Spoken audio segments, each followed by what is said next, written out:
Namo Buddhaya. Di video kali ini, saya akan menjelaskan hukum karma. Karma berasal dari kata kar yang berarti perbuatan. Satu, perbuatan dikatakan karma bukan karena action, tetapi perbuatan yang disertai niat atau kehendakan makhluknya, yang dilakukan tanpa sengaja, maka itu bukan karma. Dua, ucapan yaitu berbohong. Misal ditanya sudah makan belum, dijawab belum padahal sudah makan.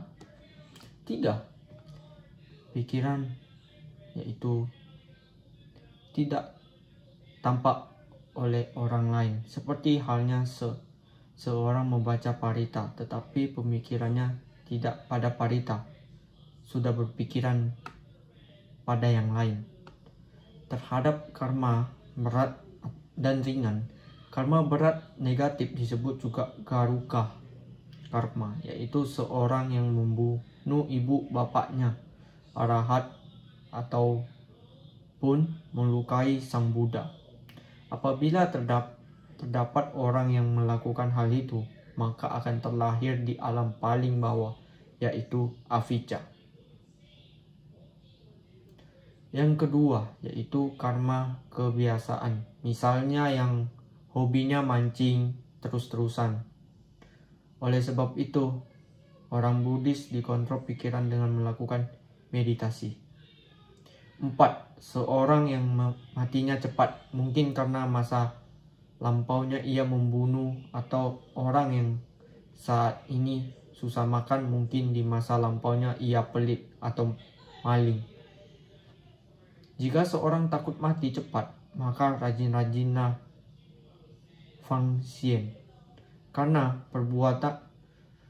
karma berbuah, ada yang langsung di kehidupan itu, ada juga yang berbuah di kehidupan selanjutnya.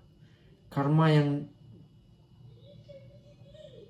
tidak ada efek lagi berlaku hanya pada arahat, para Buddha dan sang Buddha.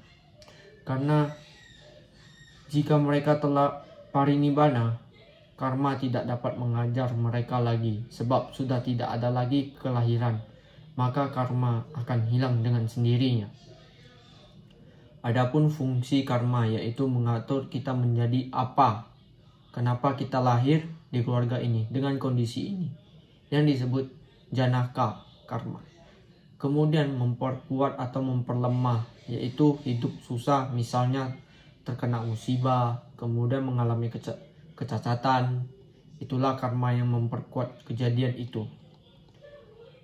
Salah satu kebodohan batin atau moha adalah ketidakmampuan mengetahui kelahiran lampau kita. Akan tetapi menurut alam Cornelin Woolworth, terdapat 4 cara kita bisa mengetahui tentang kelahiran kembali, yaitu pertama, lewat seorang indigo. Indigo adalah orang yang mempunyai kemampuan lebih dalam hal indera keenam. Beberapa orang indigo mampu mengetahui kelahiran lampau dari dirinya, mampu melahir lampau orang yang lain.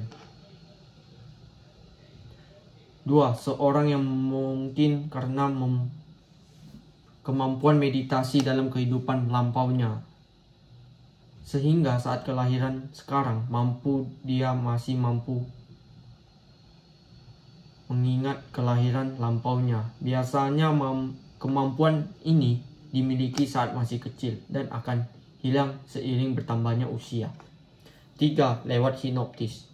Seorang akan dituntun kembali ke masa lalunya secara bertahap sampai saat dia bayi, saat ada di kandungan dan kehidupan sebelumnya. Akan tetapi tidak semua orang mampu dihipnotis. 4.